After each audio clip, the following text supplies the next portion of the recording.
ao fim, porque faz parte realmente da composição primária de todos nós aqui.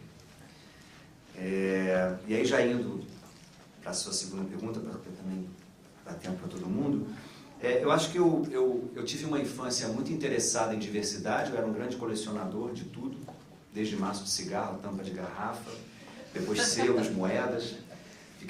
Frequentava filatelia, grupo de filatelia e tal. Me interessava a diversidade das coisas e descobri por que tinha aquela orquídea na Rússia, e por que o macaco da Etiópia ganhou aquele selo, um babuíno diferente e tal. Isso me ajudava a organizar um pouco o mundo e a beleza da diversidade. Mas eu fui, entre aspas, né, vítima de uma sociedade também. A partir do momento em que eu comecei a fazer música, uma gravadora me contratou. E aí veio um monte de diretor que a princípio parecia uma gente muito interessada em arte. E com 10 anos de empresa eu vi que não era exatamente isso, né? O diretor artístico estava querendo vender disco. E trabalhava afincamente por isso. Então isso começou a me incomodar, porque eu nunca fui um grande vendedor de disco. E estava sempre propondo coisas à companhia que eles não queriam, porque queriam sempre vender disco. Até que me apareceu uma oportunidade. Eu estava falando com a Zélia em casa hoje, que às vezes a pior coisa que acontece na nossa vida se transforma na melhor coisa que acontece na nossa vida. Né? Às vezes é uma situação terrível, vai te levar a caminhar para uma situação esplendorosa, maravilhosa, por conta daquilo. E quando eu cheguei ao final do meu contrato de 10 anos com a gravadora, o presidente simplesmente falou para mim que não se interessava mais. E que me dava, inclusive, aquele disco que eu tinha gravado, que podia ficar para mim. Esse disco, que era o Tudo Novo de Novo, a partir desse disco, olha o título, né? Tudo Novo de Novo. Eu ganhei, assim. Você apavorou ele com esse título. Tudo Novo de Novo. E esse disco, assim, sendo objetivo, ele não soube o que fazer com isso, porque ele estava tudo velho de velho. Tudo velho de novo. Tudo velho de novo, né? E a partir desse disco, que foi um trabalho também muito diferente, porque eu comecei eu estava em Nova York no acidente com a Torre Gêmeas, 2 dias antes eu vim embora, eu não estava lá. E quando eu cheguei, eu tinha acabado de comprar uma câmera digital. E para testar, no banheiro do hotel, eu fiz umas fotos e tinha um botão de macro, em que eu, para experimentar, aproximei assim, de um objeto metalizado e vi meu rosto refletido nesse objeto e tirei uma foto. Quando cheguei no Rio e as torres caíram na televisão, eu pensei, Manhattan vai sumir, aquela ilha vai desaparecer, vai começar agora uma terceira guerra mundial. E fui ver as fotos que eu tinha feito, algumas fotos da cidade, e me deparei com uma foto minha dentro de uma maçaneta de banheiro, em forma de ovo. E ali eu dei um nome para essa foto, eu chamei Tudo Novo de Novo, essa foto. Então, nesse momento, eu não tinha ideia de que eu ia, enfim, fazer um disco em homenagem a essas fotos. Eu tirei 4.000 fotos do meu rosto em mais de 100 hotéis durante 2 anos. E quando eu pensei que eu estava ficando maluco, estava mesmo. Estava mesmo? E aí eu comecei a dar nomes para as fotos que eu gostava mais. Uma foto em Tóquio era uma torneira com uma imitação de diamante. Eu dei um nome para ela de Lágrimas de Diamante. A partir daí também fiz uma letra, na Chapada Diamantina, as coisas vão se tecendo. E a beleza do processo é que arte, afinal de contas, é o processo. Não é o espetáculo. O espetáculo já é o quadro na parede, assim, para todo mundo ver e pagar ingresso, entendeu? Já é um objeto, né? A obra, quando ela falou a palavra obra, a obra é a vida, é a obra da vida, né? Ou seja, a obra do processo. Então, a minha multiplicação, ela se deve a uma libertação da empresa, da coisa capitalista, né, do foco capitalista de vender, para um primeiro desespero, o que eu vou fazer da minha vida? Então, eu vou fazer vários projetos e todos andaram para frente, né, e aí eu me vi múltiplo nesse sentido. Então, foi necessário uma ruptura dolorosa, aí a dor entra também como a coisa mais bem-vinda, né? A coisa mais bem-vinda da minha vida tem sido as dores. Dor e amor, né? Dor e amor. Lágrimas de diamantes, né? De dia lágrimas, de noite amantes. O refrão é lágrimas de diamantes, à noite lágrimas de diamantes, de dia lágrimas, à noite amantes, lágrimas de diamantes. Então, essas... Isso quem dá é a própria vida, entende? É a própria vida. Você vai abrindo também o seu olhar para as coisas ruins, porque as coisas ruins têm potência. O mundo da potência, ele não tem esse tipo de julgamento entre bem e mal, não. Passado, presente e futuro, essas paradas não Agora, é muito bom essa coisa do processo, que você falou, da coisa da sincronicidade no processo, né? Que é uma chave para a gente ver se o processo está mesmo acontecendo, orgânico, o processo de criação, é quando começam a acontecer as sincronicidades, né? Uma coisa que encaixa, que aí não sei o quê, aí alguém fala uma coisa, aí você vê uma imagem, aí você diz, tá, né? Tá no caminho. O caminho tá, porque o acaso vai te dizendo, vai te dando sinais de que você tá no trace, né? Acaso. Acaso, para mim, é a força principal. A sincronicidade é uma beleza, vida. né? Um espetáculo. E é completamente diferente do sentido que tem vulgarmente, que é assim, isso foi por acaso. Não. Por acaso. Não existe eu gosto do sentido junguiano, junguiano, quando o Jung fala da sincronicidade, que é uma beleza, que é uma maravilha. O acaso é a força motriz da vida. Tudo é por acaso e é muito lindo que seja. Azar no francês, né? Azar. Devenir. Vai arrasar. Bom, por acaso eu estou aqui, e ainda bem, porque eu quero agradecer à mesa pelo tanto de emoção que vocês me causaram. E aí, na fala da Zélia, eu não sei quem que você estava citando, não sei se era o Tati. Luiz Tati. Que ele diz que o canto vem da fala, né? E eu fiquei pensando na subversão disso, né? Se justamente a fala não vem do canto. E assim, de cara eu fiquei com essa questão. E quando eu pedi, né, o microfone, eu estava pensando já em outra coisa, da minha relação com a música. Eu acho que a vida, eu tenho essa relação com a vida, de que a vida precisa de trilha musical, né? Assim, cada coisa que eu passo tem que ter uma música tema. É muito difícil ler um livro e que eu não coloque uma trilha naquele livro, né? E aí eu queria saber de vocês, né, que são os artistas da música, da onde é que vem a inspiração? Quer dizer, o que causa uma música, né? O que faz que uma música venha, né? Porque comigo já é ao contrário, né? Eu estou na vida e a música vem porque ela já está feita por vocês, artistas, né? Então, como é que é isso para vocês?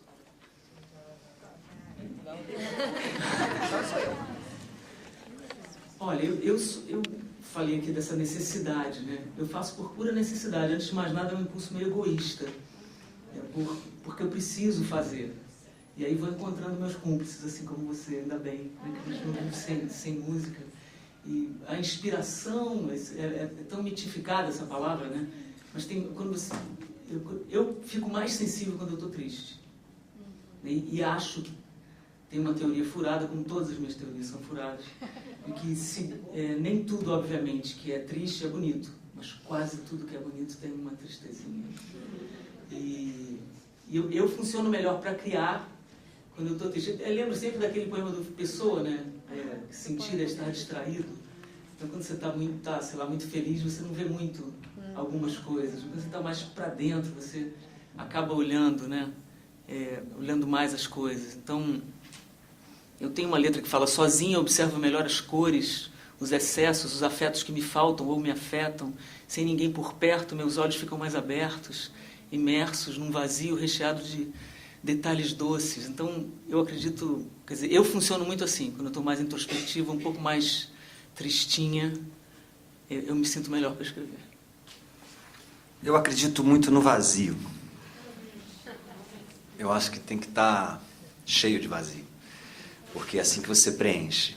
Então, eu não me incomodo de me sentir vazio, vago. Pelo contrário, é quando eu me sinto produzindo. Sempre digo que uma canção é o final de um processo e que eu estou compondo agora, quando estou falando, porque as ideias também ficam na cabeça, escreve um pouco, uma frase aqui, outra ali. Quando senta para a canção tomar uma forma, é quase como se você já sentisse que está precisando esvaziar. Então é um amor enorme ao vazio, a essa desmedida, a esse... Paulinho, desculpa te interromper, esse cara é super despudorado. Ele pega o telefone, o violão, ele faz uma música assim, tem um monte de pessoas, eu não entendo isso direito. Eu acho que tem muita coisa. Tem sim repetição. Repetição é muito importante. Tem um livro do Deleuze que fala que a repetição é diferença. Né? Através da repetição da sua prática, você encontra a sua diferenciação até em si mesmo. Então tem o que a gente pode chamar de técnica, vai? Eu tenho uma técnica. Eu gosto de rimas, as minhas sílabas são contadas. Eu gosto de uma forma em que eu possa repetir a mesma melodia. Eu gosto de refrão. Refrão, no tema que a gente está aqui hoje, refrão é o gozo. Refrão é quando você vem cantando alguma coisa, e a própria palavra refrão, ela vem de frear, né? A música vem, né? Quando chega no refrão, ela é o gozo e ao mesmo tempo freia o ato sexual, né? Ela freia, mesmo que você vá continuar depois numa parte B, mas ela é um freio. Nesse... Hã? Parte C, sexualmente tem parte Z. Mas essa coisa da união da técnica, ou seja, de truques que você tem, com esse... Como explicar isso? Né? Tão difícil, tantas palavras lindas que a gente não consegue definir, mas que acabam nos dando alguma sensação. É uma energia, é uma fruição, é um estado de abstração, é uma demência, é alguma coisa que você tem que acreditar nela, porque, mais uma vez, o padrão é um gozo. Isso quer dizer, o prazer, né? Quando termina de fazer uma canção, a gente já tive o prazer de fazer canções com esse cara, e quando termina é uma coisa... E foi bom pra você, pra mim foi ótimo. Parceiro de canção é muita intimidade. Eu não consigo compor, recebo pela internet assim, poemas lindos das pessoas. Quero dividir com você, se você pudesse fazer uma música. Às vezes eu adoro o poema, eu não consigo musicar, porque é uma coisa um pouco sexual, sim. Você estabelece uma ligação... Pouco não, é muito. É sexo puro, na verdade, né? Ela me dá uma letra íntima dela e eu compor uma canção também íntima minha no meu quarto, depois a gente se encontra para ajustar. É isso mesmo. Na sala. São duas intimidades que vão se complementar para atingir o gozo. Então, o parceiro é muito importante. Ela me manda letras assim, carne e osso. Hã? Pode até fazer sozinho, mas não é tão gostoso. Não é tão gostoso. É verdade. Então acho que tem isso, tem uma oscilação muito grande entre parceria e solidão, tem a coisa do encontro consigo mesmo, tem um processo analítico também de composição. Você, quando faz uma canção, você está de alguma maneira falando com o seu próprio analista, confessando coisas, esperando que aquele processo te responda ou te sinalize. Compor antes de mais nada, conhecer a si mesmo.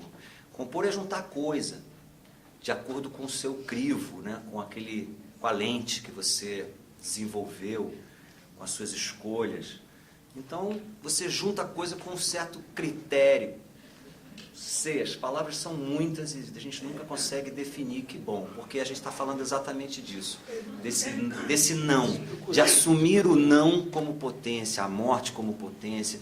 Quando você consegue reverter esse padrão, todos os padrões, você realmente conhece uma vida diferente, que às vezes é alcançada pela religião. O monge tibetano alcança isso também por uma quebra de padrão, né? Sei lá. Existem várias maneiras, né, de se alcançar uma certa vida outrem. Gente, olha só, nós temos que... nós ainda estamos no tempo da mesa porque a gente começou atrasado, mas eu estou querendo chamar a atenção porque logo depois nós temos o Celeiro das Artes. Então, e vamos ter um intervalo pequenininho para descansar, para ir tomar água e tudo mais. Então, nós vamos abrir assim pequenas perguntas. São 3 pessoas que já estão inscritas vão fazer as perguntas e vão ter as respostas, tá bom? Deixa eu só, porque esse trabalho que a gente vai mostrar é um trabalho, daqui a pouco, né, que vocês vão poder ver aqui, é um trabalho curto, que dura 20 minutos, com uma atriz, a partir de um conto da Clarice Lispector. E acho que responde a algumas questões, assim, objetivamente. Né? Vai ter uma coisa aqui que vai acontecer. Que a gente vai precisar desses 15 minutos para desmontar isso aqui e montar a coisa. E, então, é curto e a gente preparou essa versão curta para hoje aqui. E é uma coisa que, como essas que eu falei, né? Que apesar de ter 20 minutos, ensaiamos 1 ano. Então, muito simples, mas que tem essa coisa porque eu queria falar assim rapidamente sobre essa coisa da criação, né? Que eu acho muito importante o que vocês falaram, e eu sinto assim que para mim sempre é esse esforço de frequentar esse lugar do não saber, poder aguentar, ficar no não saber, porque é lá onde a gente não sabe é que surge alguma coisa que cria, né? Que você cria. Mas esse lugar, a gente aprende, né? O artista precisa aprender a frequentar ele e amar esse lugar com toda essa dor que é estar nesse lugar, mas também tem o gozo, né? Estar no lugar do não saber, ficar lá também pode ser, mas tem uma demência, né? É um lugar da demência, né? É um lugar que você não sabe mesmo, né? Então, isso é muito interessante, eu acho. Bom, eu escutei atentamente vocês todos, inclusive os debatedores, e, assim, estou em êxtase, não tenho outra palavra para definir, né, o meu sentimento em relação ao que eu escutei aqui de vocês. Mas me chamou a atenção uma questão que surgiu na mesa a propósito do esculpir o tempo, que eu acho que é um ponto importante, porque logo depois a Zélia comentou, né, dessa dificuldade hoje do público suportar escutar, né, ter esse tempo de escuta. Então, eu acho que a gente poderia pensar um pouco, né, que está havendo uma certa, no mau sentido, evidentemente, uma subversão, não o esculpir o tempo, mas o subverter o tempo, no sentido que a palavra subverter nos oferece, na medida que subverter significa justamente passar um texto, né, como se fosse um subtexto no texto apresentado, né, e que leva para vários lugares, que tem um lado bacana, que é, por exemplo, quando você escuta uma música, ou quando você olha uma tela, ou quando você vê uma peça de teatro, e entre aquilo que você escuta ou vê e aquilo, como aquilo ressoa dentro de você, tem um tempo aí, né, que convoca, digamos assim, lugares muitas vezes desconhecidos para o sujeito, né, mas que aquilo toca e que promove, obviamente, identificação com aquilo. Ele não sabe explicar, mas o afeto se presentifica. O afeto como uma coisa real que se inscreve realmente no corpo, né? O sujeito está afetado, ele mesmo diz. Mas, assim, o que me chamou a atenção, e eu acho que é importante a gente colocar isso aqui, já que a gente está trabalhando, num certo sentido, a cena contemporânea, né? O que vocês pensam que está acontecendo nesse momento? Porque, assim, eu trabalho muito com adolescentes. E eu me surpreendo, essa dificuldade, né, eu diria até uma certa intolerância desses sujeitos, né? Eu não gosto de falar de uma forma assim muito crítica, porque parece que eu sou contra o jovem ou a coisa nova, mas não é isso. É no sentido de que me surpreende essa intolerância com o tempo de elaboração. Né? Eu recebi há pouco tempo uma adolescente, realmente assim, muito novinha, de 11 anos, e a dificuldade dela de poder discorrer, inclusive, sobre o que a incomoda. Então, ela vai se atropelando nas palavras, uma enorme dificuldade de dizer, né, com tranquilidade, de refletir sobre o que está falando, de pensar. Então, eu queria que vocês pudessem me ajudar um pouco nisso, né? Cada um dentro da sua experiência, né? O que vocês acham que está acontecendo hoje, em termos assim dessa dificuldade em se suportar esse tempo de elaboração, no escutar, no ver, no agir? Só antes de responder, a gente vai passar as outras duas perguntas, tá? Vou aqui embaixo, porque depois subo aí. Bom, eu queria agradecer a mesa, porque realmente, assim, para mim foi uma experiência e me afeta muito. Estou muito, assim, muito agradecida pela fala de vocês. E, assim, eu queria pedir permissão para o Paulinho, eu não sei, para me apropriar do seu brinquedo, assim como a Tereza. Eu não sei se você eu imagino que você deve fazer isso, mas quando você trouxe as 3 palavras, eu fiquei pensando, né, se, assim, no dia a dia, você troca essas palavras.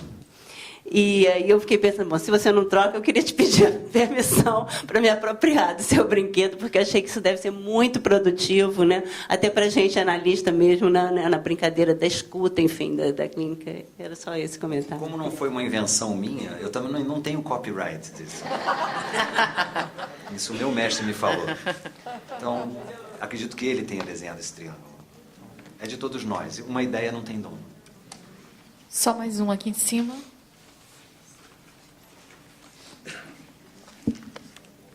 Muitos artistas fazem concertos e é sempre desconcertante ouvir o que os artistas fazem e dizem.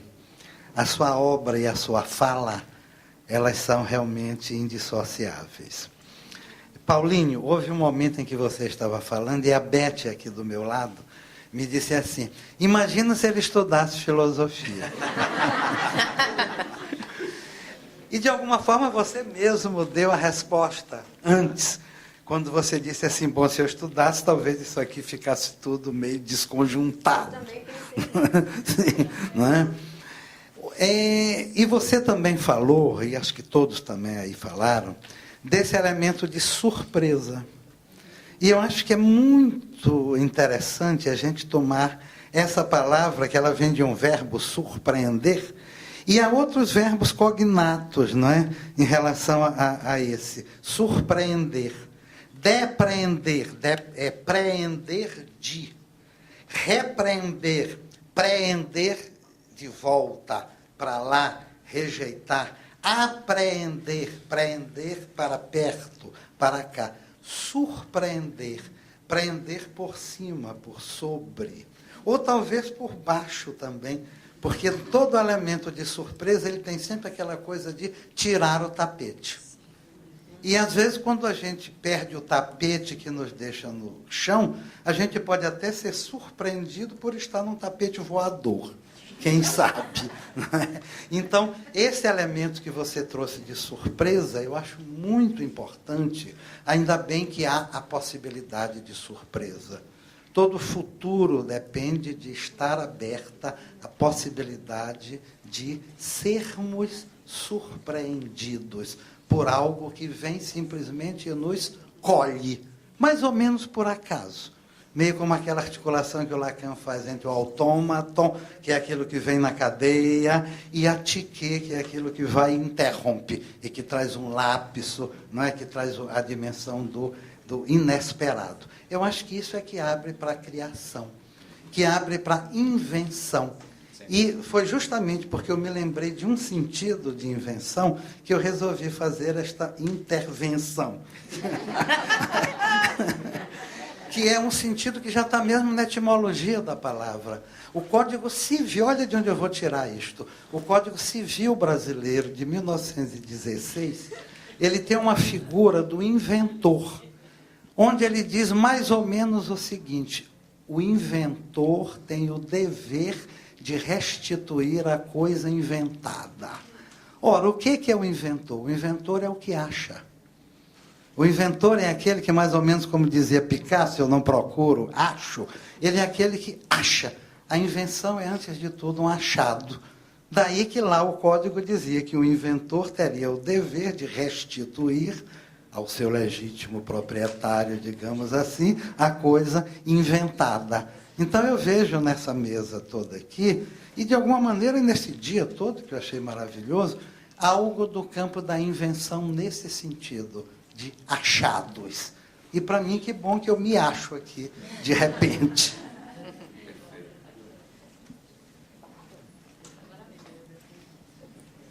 Agora a mesa. Vou falar a respeito dessa pergunta da Tereza. Eu observo muito essa nova geração, primeiro porque eu dou aula, depois porque eu tenho um filho de 19 anos, então recentemente ele era bem adolescente, e eu, né, acompanho esse desenvolvimento todo dessa geração, e eu vejo que tem um problema, eu vejo que o problema vem de vários lugares, mas eu acho que tem um problema crucial na escola.